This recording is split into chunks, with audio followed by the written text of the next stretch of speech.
ইমান ওলি নারী, এরকম মনে হয় নাই? তার জীবনটা কত ধন্য। সেই যার স্ত্রীর ইমান নাই সেগুলি ওই যে মহিলা ওটি ভ্যাক ভ্যাক ভ্যাক ভ্যাক করে দিচ্ছে। এড়িয়েছি ওয়াজের বাড়িতে ভ্যাক ভ্যাকে ঘুরি বেড়ায়, বেশি তার স্বামী চারটে ভাত দেয়, ওটাই ও ভ্যাক ভ্যাকায় বেচা খায়াও শান্তি পায় না। স্ত্রী তো কালাল দিয়ে চড়ালে পাওয়া যায়, ইমান ওলি নারীর বড় অভাব। ভালো করে বুঝানান। আলোচনায় ছিলাম, আল্লাহর নবী বাইরে চলে আসলেন, চতুর্পাশে ঘেরা কয়জন? 14 গোত্রের 14 লিডার। আওয়ামী লীগেরা ছিল 14 দল।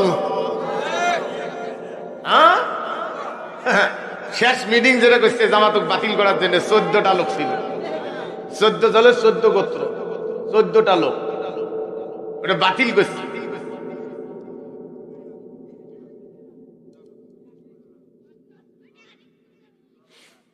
খুব সুন্দর জায়গা।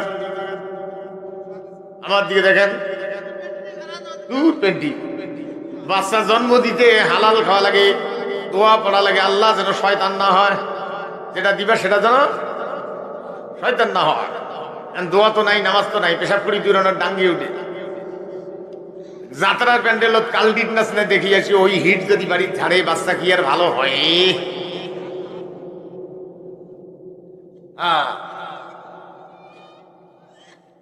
আমার দিকে দেখুন, কষ্ট হয়।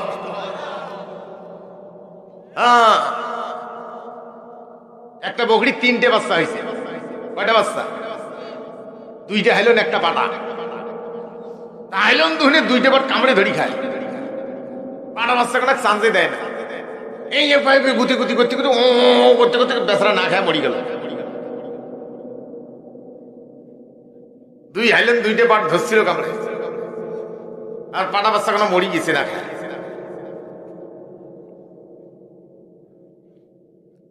বোঝেন না?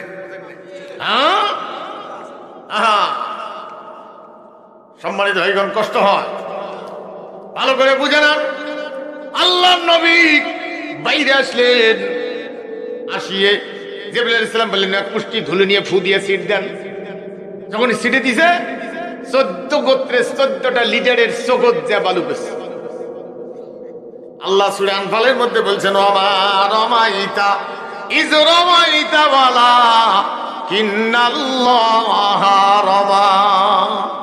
নবীজি, আপনি বালু ছিটেন নাই, বালু ছিটেছি আমি আল্লাহ। সম্মানিত ভাইগণ, মুমিনদের হাত হয়ে যায় তখন মুমিনের আল্লাহর পক্ষে লড়াই করে, তখন মুমিনের হাত আল্লাহর হাত হয়ে যায়। আল্লাহর নবী বাইরে আসলেন, ওরা চোখত বালু পড়ার সাথেই চোখ খসরে বাদ ধরছে। আমার হাসতায় গেল নাকি? এরকম এরকম একজনকার হাত যে আরেকজন ঘুষে লাগছে, কিরে এটা বুঝি মোহাম্মদ? এটাই 2জন, ওই 4জন, ওই 5জন কষা ঘুষে ঘুষে শুরু করেছে। কোনো কথা নাই, ওরায় ওরায় খালি কষা ঘুষে ঘুষে। এর ফাঁক দিয়ে আল্লাহ নবী বাইরে হয়ে গেছে। ভাই আমার 14 দল এমন মারামারি বাজছে, এর ফাঁক দিয়া কোরআনের পরিবেশ পরিষ্কার হয়ে গেছে। আমার ভাইগণ, কষ্ট হয়। আবু বকর রাদিয়াল্লাহু আনহু বাড়িতে গিয়ে দরজা টোকা দিলেন। আবু বকর সঙ্গে সঙ্গে গেট খুলে টোপলা সহ লাব্বাইক ইয়া রাসূলুল্লাহ সাল্লাল্লাহু আলাইহি সাল্লাম। আল্লাহর নবী বললেন, আবু বকর, আমার জাগাইছে জিবরাইল, তুমি কেমনে জানলি? বলে, জিবরাইল আলাইহিস সালাম তো আমার কাছে আসবে না। আমাকে আপনি বলছেন যেদিন হিজরতের সাথী হওয়ার জন্য তারিখটা বলেন নাই, হজর থেকে এসা পর্যন্ত আপনার কাছে কাটায়। এশার নামাজ পড়ে বাড়ি এসে খেয়ে যখন সবাই ঘুমায়, আপনি আসবেন এই অপেক্ষায় আমি ফজর পর্যন্ত গাঠুরি নিয়ে দরজায় দাঁড়ায় থাকি। যেদিন বলছিল সেদিন থেকে 2 বছর 3 মাস পর্যন্ত অপেক্ষা করছিল। প্রত্যেকটা রায় মহব্বত কারে কয়। ইসলাম কি এমনি আসছিল দুনিয়ায়? আরে দুনিয়া, সম্মানিত ভাইগণ, কতদিন বাড়ি থাকতে পারেন নাই, আমিও পারি নাই। মানুষের বাড়ি পাহারা দিতে গেছি, ঘুম ধরে, এখানে মনে হয় নাই। আজকে কয়েকদিন হয় তোমরা পালাইছো বাড়ির থেকে, তাতে কেন কেন আর কতদিন থাকি না মানুষের বাড়ি কতদিন দি তুই কতদিন থুসলু ততদিন থাক। ওদের হাত দিরা ভালো করে বুঝান। আল্লাহ নবীকে আবু বকর রাদিয়াল্লাহু আনহু ঘাড়ে করে নিলেন।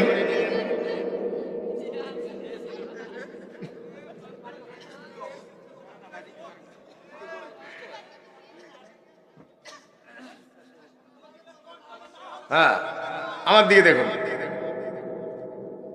এটার মূল কারণ ওইটা 8টার সময় বন্ধ করে দেওয়ার দরকার ছিল। আমার দিকে দেখুন, কষ্ট হয়, ভালো করে বুঝে নেন। এই সবাই বসো, বসো।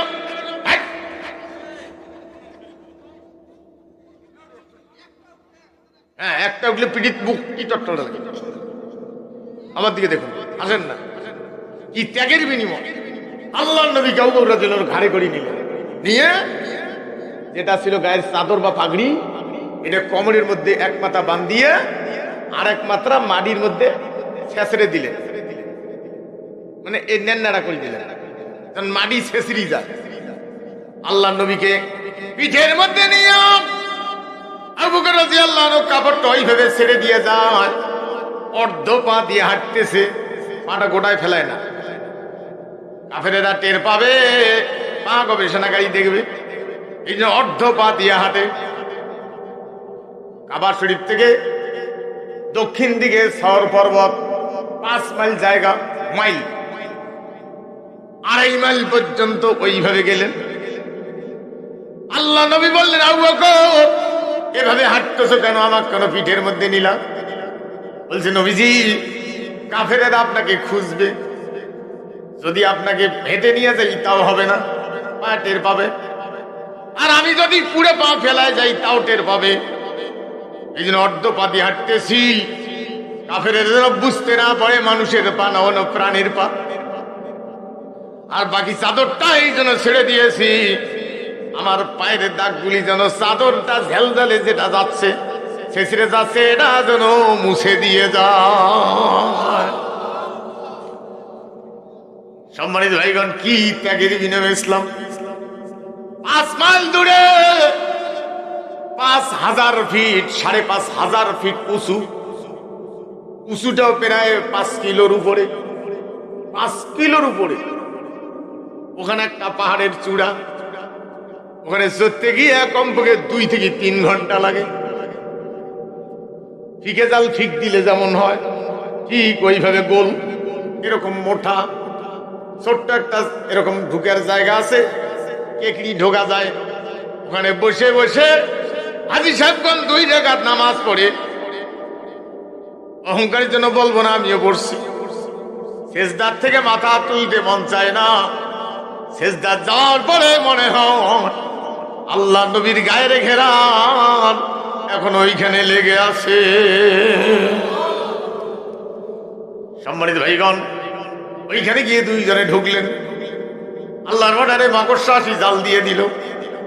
কবিতর ডিম পাড়ি উঠতা দিচ্ছে, মাত্রাটা পুরুষকে পাশে দাঁড়ায়। ওই পর্যন্ত কাফেরেরা গেছে। আবু বকর রাদিয়াল্লাহু আনহু বলছে, নবীজি আমরা তো ধরা পড়ে গেছি, ওই যে দেখা যায়। বলে না, আমরা 2 জন নই, আমরা হলাম 3 জন। 3 নম্বর কে? আল্লাহ পাক। এরপরে 72 ঘন্টা সেখানে থাকলেন নবীজি। আবু বকর রাদিয়াল্লাহু আনহু 2 নম্বর মেয়ে, আসমা রাদিয়াল্লাহু আনহা উঠতি বয়সের যুবতী, মা বোন বেটি তো সবার আছে। ব্লাউজ গায়ে দেওয়ার টাইম হয়েছে প্রায়। ঠিক এই অবস্থায় কাফেরেরা তো ধর্ষণ করে, যেখানে পায় সেখানে ধর্ষণ করে মারি ফেলায়। গভীর রাত্রে মা বোনদের ফরক যেটা কয়, এটা কমর বান্দার এই পাশে একটা গিটো দেওয়ার বেল থাকে, এটা খোলা, এই পাশে গিটো দেয়। এর একটা ছিঁড়ে নিলেন, আর একটা দিয়ে কোমর বাঁধলেন। গভীর রাত্রে আবু বকর রাদিয়াল্লাহু আনহু যেখানে উট ভেড়া চড়ায় রাখাল আছে একজন, ওইখানে ওই পাহাড় দিয়া গভীর রাত্রে গিয়া আল্লাহ নবী আর তার বাবার জন্য কোমরের মধ্যে ওই যে বেলটা গাঁটরি করে নিছে, খাদ্যটা ঘাড়ে করে নিয়া ওই পাহাড়ের উপরে 72 ঘন্টা মানে 3 রাত 3 দিন 3 রাত ওখানে খাদ্য আর পানি পৌঁছায় দিয়ে আসছে। ত্যাগের বিনিময়ে ইসলাম। ভালো করে বুঝে নেন, ওইখান থেকে আবু বকর রাদিয়াল্লাহু আনহু একটা লোককে চুক্তি করলেন। লোকটা মুসলমান নয়, কিন্তু লোকটার সাথে উঠে বসা ছিল, বিশ্বাসী লোকটা, ইমান মানে মিথ্যে কথা বলতো না, কারো কান কথা শুনতো না। এই লোকটা জানতো 500 রিয়াল চুক্তি করে বলছেন আমাকে এবং নবীজিকে তুমি পৌঁছায় দিয়ে আসবা, মেন রোড দিয়ে নয়। মক্কা থেকে মদিনা মেন রোড, যেটা মানুষ হাঁটাহুটে করে, সেটা দিয়ে নয়, সমুদ্রের তীর দিয়া মদিনায় পৌঁছায় দিবা। 500 দিরহাম এটা দিল। উটের মধ্যে চড়ে ওই দিক দিয়ে যায়। নদীর পার দিয়ে আপনি হাঁটতে পারবেন না, কারণ পানি যাইতে গিয়ে একটা দেখে 100 হাত লম্বা খাল ধন্দ্রা, এখানে কি বলেন তাই, পানি সত আসছে, এটা ভাঙ্গি গেছে। আর একটা নালাও নয়, ওটা ভাঙা চুরের আর কি পাটটা তো রাস্তার মতো নয়। ওইখানে খুব কষ্ট করে করে মদিনা দিয়ে আল্লাহ রসুলকে এবং আবু বকরকে নিয়ে যাচ্ছেন। ত্যাগের বিনিময়ে ইসলাম, আল্লাহর নবী এবং ওই লোকটা টেনে নিয়ে যাচ্ছে। আবু বকর রাদিয়াল্লাহু আনহু, সোরাকা, সবাই দৌড়াচ্ছে মেন রোডে রসুলকে ধরার জন্য। আর সোরাকা চানছে যে এই রোড দিয়ে যাইনি, ওই রোডে তো যাচ্ছে। আমি দেখি কিছু দূর যাওয়ার পরে দেখে নবী আর আবু বকর রাদিয়াল্লাহু আনহুর ওই লোকটা তীর এইরকম রেডি করছে, মারবে। যখন তীর মারবে, আল্লাহর অর্ডার, তার ঘোড়া অর্ধেক দাবি গেছে মাটি। সোরাকা যেই নামছে ওই অর্ধেক কবর পর্যন্ত তলে গেছে। বলছে নবীজি আমি আর এই কাজ করব না, আমার বাঁচান। আল্লাহ নবী দোয়া করলেন, যা উঠো। আল্লাহর অর্ডার, আল্লাহর কাছে দোয়া করছে, উঠছে। আবার তীর মারা শুরু করছে। আবার বলছে যাবো, অর্ধেক ঘোড়া তলে, সে ঝাঁপে নামছে, ওইও তলে। এইভাবে দ্বিতীয়বার, তৃতীয়বারও তাই। কত বড় বদেরা, চুক্তি ভঙ্গ করে কাফেরেরা। মুসলমান মিথ্যে বিচার, মিথ্যে রায়, মিথ্যে উকিল, মিথ্যে সাক্ষী। আর হিন্দু বলছে না, এত বড় একজন আলেমের বিরুদ্ধে আমি মিথ্যে কথা বলতে পারবো না। ভারতের জেলখানায় নিয়ে তার বন্দি করে নির্যাতন করছে, বলছে না আমার জবান দিয়ে বের হবে। হ্যাঁ, ওই রকম লোক মুসলমান বিচার করে মিথ্যা। এখন সোরাকা তৃতীয়বার বলছে, আর এক লাতের কসম, ওজ্জার কসম, আমি আর করবো না। তখন বলছে আসো। আসছে তার তীরতে বের করা, বলছে খাবার ঢুকাও। ঢুকাইছে। সোরাকা আসছে। সোরাকা, মক্কায় কাউকে বলিও না আমি এই রাস্তায় যাচ্ছি, আর তুমি যাও, একবার দেখবা মক্কা বিজয়ের পরে তোমার এই রোমান সম্রাটের সবচাইতে সম্রাট বড়, তার পোশাক, রাজমুকুট, কোটি কোটি মানে টাকা, গোটা পৃথিবীর বিক্রি করলেও দাম হবে না, এরকম মণিমুক্তা খচিত, সেটা তোমাকে দেওয়া হবে। হুজুর লিখি দেন, পাথরের উপরে আবু বকরের জন্য লিখে দিয়েছে, ওই নিয়ে যা বাড়িতে। রাস্তা যাওয়ার পরে বুঝতেছে মোহাম্মদক দেখছো, হ্যাঁ মোহাম্মদক খুঁজবের গেছি নাকি আমি। ওরা এইভাবে সোরাকাত থাকলো। সম্মানিত ভাইগণ, আল্লাহ নবী মক্কায় পৌঁছিবেন, মদিনায় পৌঁছিবেন। মদিনার মানুষেরা সবাই রাস্তার দিকে তাকায় আছে, আল্লাহর নবী আসবে। নবীজি আসার পরে ছোট ছোট বাচ্চারা নবীজিকে ঘিরে ধরেছে, মহিলারা, পুরুষেরা, ছোট ছোট বাচ্চারা রসুলকে ঘিরে ধরেছে আর গাইতেছে, তলাল বাদরু আলাইনা মিন সানিয়াতিল বিদাই ওয়াজাবা শুকরু আলাইনা মাদালিল্লাহ হেদাই। আল্লাহ রসুল তাদের মাথা সত্যায়, এখন উটের পিঠ থেকে নামে নেই, গা মাথা সত্যায় বলছে, বাবারে তোমরা আমাকে এখন যেমন স্বাগত জানাইলা, আদরে সম্মান জানাইলা, আমি এইখানে আসছি, এখানে তো কাফের বেঈমানদের সাথে অনেক লড়াই হবে, তোমরা আমাকে কি খায় ফেলে যাবা? মদিনার বাচ্চারা বলছে না, ইয়া রাসূলুল্লাহ, ইয়া হাবিবাল্লাহ, আমরা যেদিন থেকে আপনার কথা শুনেছি, ঈমান আনছি, আপনি আসবেন, আমরা আদরে গ্রহণ করেছি। আজ আপনাকে কথা দিচ্ছি, চোখের পাতা যতক্ষণ নড়াইতে পারি আমরা ততক্ষণ আপনাকে হেফাজত করব, আমরা আপনাকে ছাড়ব না।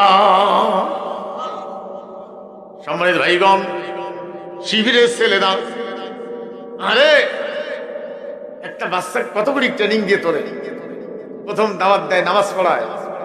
আমার বাসার পাশে একদিন দেখি জুতে পালায় আছে, কোনো লোক নেই, কোনো সারা শব্দ নেই। আনালে ওদেরকে ডাক দিয়ে, এই তো আমি এই জুতেগুলো সরাত শরীর শাসকের আমল। আমি পরে ওদের কিছু নাস্তা কিনে দিয়ে গেলাম, আমিও তো বিপদে। তারপরে আরেকদিন দেখো এক জামাতের কর্মী সকালবেলা লঙ্গি একটু খাটো করে পিনছে, যদি গামছা কন দান দিয়ে বাঁকুয়ে বাঙ্কিয়ে কন না বাঁকুয়ে কন কি কন বাঙ্কিয়ে বস্তা নিয়ে এক এক জায়গার ভাষার কম বেশি, আমরা কই বাঁকুয়ে, রংপুরের কয় বাঙ্কিয়ে, কারণ আমার জন্মস্থান কুড়িয়া। যা হোক, এখন বস্তা বান্ধিয়ে কাশি হাতত নিয়ে ধান কাটা খাইছে, হাতত নিয়ে ওই সকালবেলা আসবে। আমি বাড়িতে বেড়ে কি বে কাজে যাচ্ছে, কে কই যাও না, কয় কই যাও, কানের কাছে এসে বলছে, হুজুর আজকে আমাদের সংগঠনের বৈঠক আছে অমুক বাড়ি। আমি যদি পাঞ্জাবির পায়জামা পরিয়েছি তা তো ধরা পড়ি যাবো, আমাকে তো ব্যাখ্যা দেওয়া লাগে না। হয় লঙ্গি এই তুলিয়ে একটু হাঁটুর নিমন নামাত হাল করি টাইট করি, গামছা ঘাড়ত নিয়ে গামছা দিয়ে কোমর বাঁধে বাঙ্কে নিয়ে যাইতেছে, আর বাঙ্কের কাশি বস্তা এগুলো নিয়ে যায় ঘাস কাটতে দেখাইতেছে। কত কষ্ট করে তারা দিন প্রসার এবং সিদ্ধান্ত প্রতিষ্ঠিত করার চিন্তা ভাবনা তারা করেছে। আপনি কয়দিন কাজ করছেন? হ্যাঁ, আপনি আরো জরিনা সলিমদ্দির পক্ষে কাজ করিয়ে কোরআনের পক্ষের লোকদের ভ্যাক ভ্যাগান দুনিয়ায় করেন, আখেরাতে কোথায় যাবেন? সম্মানিত ভাইগণ, আল্লাহ রসুলকে সবাই ডাকতেছে, আমার বাড়ি আসেন, আমার বাড়ি আসেন। আল্লাহ রসুল আল্লাহর অর্ডার যে না, আপনি বলেন যে আমি উটের লাগাম ছেড়ে দিয়েছি, উট যেখানে আল্লাহর অর্ডারে যাবে, নামবে, বসবে, আমি সেইখানে নামছি। নবীজির জন্মের 750 বৎসর পূর্বে বাদশা তুব্বা মদিনা বিজয় করে মক্কা বিজয় করার জন্য আসছে। আসিয়ে কাবা শরীফ দেখিয়ে হিংসে হয়েছে, এটা ঘর ফিরে এত সম্মান করে, কার ঘর এটা? উইয়ের এমন পায়খানা হয়েছে, দুর্গন্ধ উইয়ের কাছে আর কেউ যায় না। পায়খানা মানে কঠিন পাতলা পায়খানা, এখন কোন ঔষধে ভালো হয় না। ওইখানে এক চিকিৎসক বলছে ওর সাথেই যারা, আপনি কি এই ঘরকে দেখিয়ে, ও একজন লোক ওখানকার জিজ্ঞেস করছে, আপনি কি এই ঘরকে দেখিয়ে হিংসে করছেন? বলে হ্যাঁ, একটু করছিলাম। বলে এই জন্য আপনি এখন তওবা করে এই ঘরকে মহব্বত করেন, তওবা করেন, এখন আপনার হাগা ভালো হয়ে যাবে। কি ভালো হবে? হাগা, গ্রাম্য ভাষায় কর, হাগা ভালো হয়ে যাবে। ভালো হয়ে গেছে। তারপরে বলছে এইখানে এক লোক জন্মিবে, তার জায়গা এখানে হবে না, মদিনায় চলে যাবে, আখিরি নবী। আর কিছু বর্ণনা শুনিয়ে বলছে আমি সেই সময় যদি বেঁচে থাকি তখন ইমান আনবো, আর যদি মরে যাই আমি এখন ইমান আনলাম। যায়া মদিনার ওই বাড়িতে করি দিয়ে দলিল একটা পাথরের উপরে লিখে দিছে যে কবে তিনি আসবেন, এই পাথরটার এই বাড়িটাতে এই দলিলটা দিবেন। বংশানুক্রমে আবু আইয়ুব আনসারী তার পূর্ব বংশধর, এটা দলিলটা সংরক্ষণ করছে, মদিনার কেউ জানে না, ওই ওরাই জানে। তাইলে যদি চুরি হয় বা নষ্ট হয়, দায়িত্বের অবহেলা হবে। বংশানুক্রমে আবু আইয়ুব আনসারী তখন ওই পাথরটা নিয়ে ওই বাড়িতে গিয়ে ঠিক উঠতে বসে,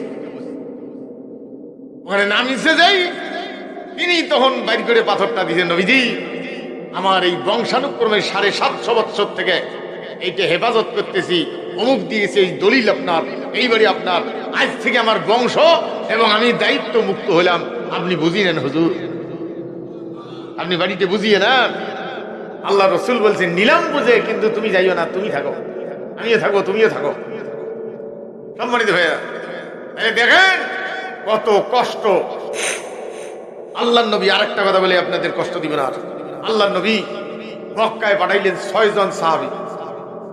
মক্কায় 6 জন সাহাবী পাঠাইলেন। ওদেরকে বলছেন একটা চিঠি লিখে দিয়ে মক্কা মদিনার মাঝামাঝি একটা রাস্তা আছে, ত্রিমুখী একটা রাস্তা, ব্যবসায়ীগণ ওখানে যায়, যে তোমরা মক্কার পরিবেশটা দেখে আসবে। এই চিঠিতে ওখানে না বলি বলছে যে তোমরা ওখানে গিয়ে চিঠিটা খুলবা। ওখানে যে চিঠিটা খুলছে দেখে যে ওই চিঠিতে লেখা আছে যে ওই খবরটা নিয়ে আসবে, যতদিন তথ্য সংগ্রহ হয়নি ততদিন থাকবে। ওখানে যাই 6 জন কাফেরেরা টের পাইয়া তাদেরকে ঘেরাও করে ফেললো, পাহাড়ের উপরে চললো। যুদ্ধ করতে গিয়া 4 জন ওখানে শহীদ হলেন। তার মধ্যে আসিম রাদিয়াল্লাহু আনহু একজন। আসিম রাদিয়াল্লাহু আনহু বদরের যুদ্ধে কাফেরদের মারার কারণে একজন কাফেরের স্ত্রী মান্যত করছে তার মাথার খুলি দিয়া শরাব পান করবে। আসিম রাদিয়াল্লাহু আনহু মৃত্যুর সময় বলছিল, শহীদ হওয়ার সময়, আল্লাহ আমার লাশকে নিয়ে যেন তারা এই কাম করতে না পারে হেফাজত করিও। বলতে ভেমুরুল দিয়ে আল্লাহ জাম করে দিছে। আর 2 জনকে বলছেন, না আমরা দুর্বলতা করব না, তোমাদের সাথে আমরা সদ্ব্যবহার করব। আশার সাথে যখন বান্ধব ধরছে, একজন ওখানে তাদের সাথে লড়াই করে ও শহীদ। এবার খোবাইব রাদিয়াল্লাহু আনহুকে নিয়ে বন্দি করে রেখেছে, খাইতে দেয় না, দিনকে দিন খাইতে দেয় না। আল্লাহ রাব্বুল আলামিন বেহেশতের থেকে আঙ্গুর, আপেল, আঙ্গুরের বড় বড় আঙ্গুলের থোকা ওইখানে পাঠাই দিয়া খোবাইব রাদিয়াল্লাহু আনহুকে খাওয়াইছে। সংক্ষিপ্ত আরো অনেক কথা আছে। এবার শুলে যখন চড়াবে, শুলটা ছিল কেমন, তক্তার উপরে, কাঠের উপরে 500 দিয়ে একটা রড মাথা হান করিয়ে 4 হাত পা বাঁধিয়ে পায়খানার রাস্তা দিয়ে ওটা বসে দিবে। কেউ হাসি ফেলছে, ইসলাম ত্যাগের বিনিময়। এইখানে চড়ার আগে বলছে কোনো আশা আছে নাকি, ছাড়ো, মোহাম্মদের আদর্শ ছাড়ো। বলছে না, জীবনের একটা রক্ত থাকা তো সত্ত্বেও নবীজির পায়ে কাঁটাবিদ্ধ হোক আমি মানতে রাজি না। বলছে কোনো আশা আছে বলে 2 রাকাত নামাজ পড়বো। নামাজ পড়তে গিয়া উজুর পানিছে, উজু করি নামাজ পড়তে গিয়া লম্বা নামাজ পড়লে ওরা ভাববে যে ভয়তে না লম্বা নামাজ। তারা ঘুরে ঘুরে নামাজ শেষ করে বলছে নাও, উঠাইছে হাত পা বাঁধিয়ে শুলের উপরে চড়া, চতুর্দিকে তীর মারতেছে। রাদিয়াল্লাহু আনহু কান্নায় আল্লাহর কাছে বলতেছে, আল্লাহ জীবনের ইচ্ছা ছিল তোমার হাবিবের সাথে থাকা, সেজদা দিয়ে নামাজ পড়ে তোমাকে ধন্য, আমার জীবন ধন্য করা। আমার জীবনের সেটা হলো না, লম্বা নামাজ পড়লাম না, কাফেরেরা ভুল ভাববে বুঝে। আমার জীবন চলে যাওয়ার মুহূর্তে কাবা শরীফের দিকে, তোমার ঘরের দিকে আমি মাথাটা নিচু করলাম, এটা জীবনের শেষ সেজদা হিসেবে কবুল করে নিও। আর আমার কথাটা নবীজির কাছে আমার সালামটা পৌঁছায়া দিও।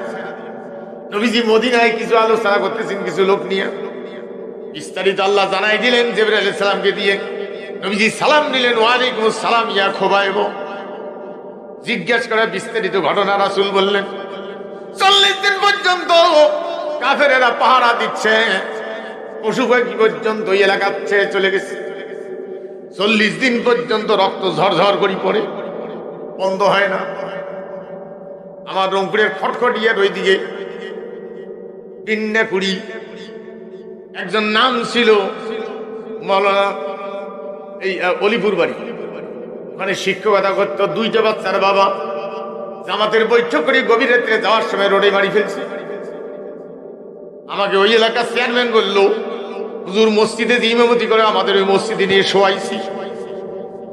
পরের দিন মাথা দিয়ে রক্ত বাইর হয়, রক্তগুলো জমাট হয়েছে। আমি আমার লোকদেরকে বললাম রক্তগুলো ধুয়ে দাও, মানুষ পাড়াইবে, আলেম মানুষের রক্ত বলে ধুই উঠে না।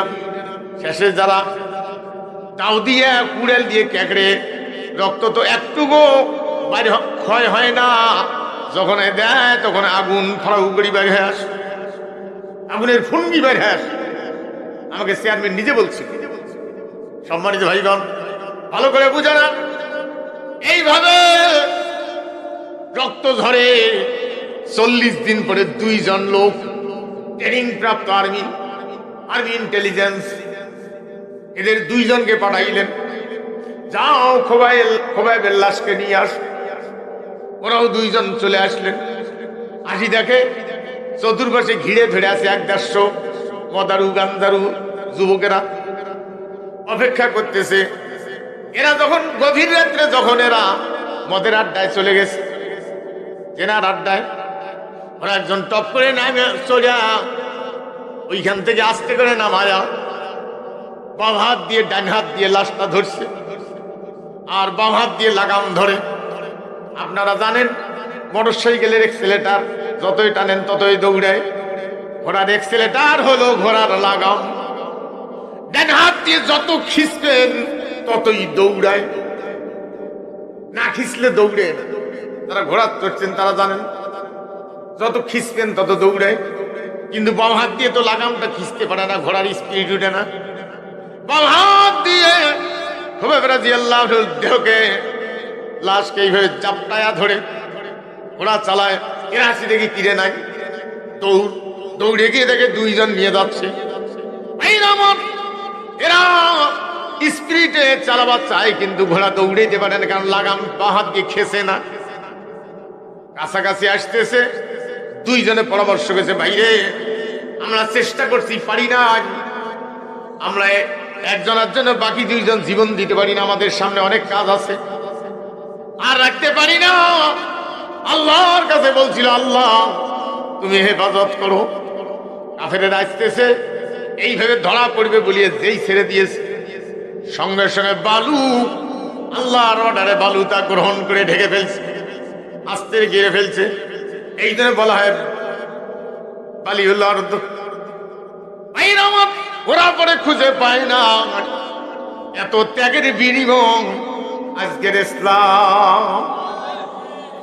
সেই ইসলাম মুনাফিকেরা, মুসলমান মুনাফিকেরা, মুশরিকেরা, এরা কোরআনের বিরুদ্ধে, কোরআনের পক্ষে যারা, তাদের বিরুদ্ধে আজকে গীবত গান। বলেন তো আজকের ওয়াজ কি মানবেন? আজকের ওয়াজ কি মানবেন? জোরে বলুন। মানবেন না? আমার দিকে দেখুন, মানবেন না? মানতে পারবেন না, কথাটা বোঝেন। আমার আল্লাহর নবী 11 বছর পর্যন্ত ওয়াজ করার পরে বুঝতে পারছেন আমার ওয়াজ জনগণ মানে না, মানে হলে আবু জেহেলেরটা, কারণ আবু জেহেল ক্ষমতায়। এই জন্য রাসূল দোয়া করলেন, ওয়াজআলি মিন লাদুনকা সুলতানান নাসিরা, হে আল্লাহ আমাকে ক্ষমতা দাও। কারণ ওয়াজের মঞ্চে না নয়, ওয়াজের মঞ্চ হলো সংসদ। ওখানকার ওয়াজ জনগণ মানে, এখানকার ওয়াজ মানে না। হাজার হাজার আলেম ওয়াজ করে, মানতে পারেন কই? 300 ব্যক্তি ওয়াজ করবে জায়গা মতো, মানতে বাধ্য। তাহলে ওয়াজের মঞ্চে এইটে না ওইটে? বক্তা কয়জন? 300 জন।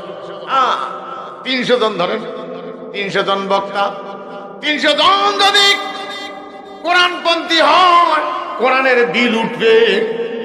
আর যদি কোরআনের বিরোধী হয়, জরিনার কেতাবের হয়, জরিনার কেতাবের বিল উঠবে। এবার আসুন সংসদে যাই, চলেন, যাবেন? যাবেন সবাই? আপনারা যাবেন? এত সোজা সবগুলিকে যাবার দিবি? এতগুলো লোক ঢুকে চলে দিবি? এই 2 থানার থেকে একটা লোক ঢুকে দিবি। ওইটা একটা। এই জন্য 1 লাঠি 10-এর বোঝা। 1 লাঠি, জোরে বলুন, 1 লাঠি 10-এর বোঝা। এলাই যে করলেন, তাহলে 10-এর লাঠি 1-এর বোঝা। 10-এর লাঠি দিয়ে একজনকে পাঠাইতে হবে ওখানে, ভাই রে আমাদের দাবি নিয়ে, কোরআনের দাবি নিয়ে যাও, কথা বল। কষ্ট হয়। তাহলে সেই লোকটা কোরআনের দাবি নিয়ে কোরআনের পক্ষে পাঠাবেন, কোরআনের বিরোধী কোন লোককে আর জীবনে সাপোর্ট দিব না। এরকম কোন কোন লোক আছেন কোরআনের পক্ষে সাপোর্ট দিবেন, তাকে কোরআন নিয়ে সংসদে পাঠাবেন, এমন কোন কোন লোক আছেন হাত তুলে দেখাইতে পারেন? খেয়াল থাকবে সম্মানিত ভাই। আর কার কিছু আছে? আর কিছু আছে? আর একটু নাই? 10 বস্তাও নাই, 10 বস্তাও নাই। 1 বস্তা করে 10টা বস্তা নাই, দেন না। 10টা বস্তা দেন, একটা করে দেন। 10টা বস্তা দিবেন না?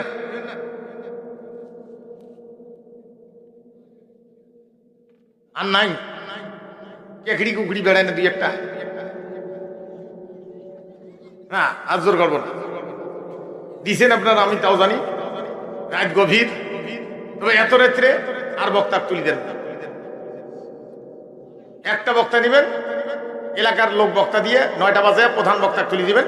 আমাকে নিতে হবে তা না, নিয়ে রাত মানে 11:30, অতিরিক্ত 12:15, 12টা এর মধ্যে মঞ্চের শেষ করে ফেলবে। এই যে আমাকে তুলি দিয়ে কত রাত বাজাই। আমার আলোচনা ত্রুটি বিচ্ছুতি ক্ষমা চিনি। সমাপনী বক্তব্যের পরে, সমাপনী বক্তব্য যদি থাকে তারপরেই মনে দাও আলহামদুলিল্লাহ রাব্বিল আলামিন।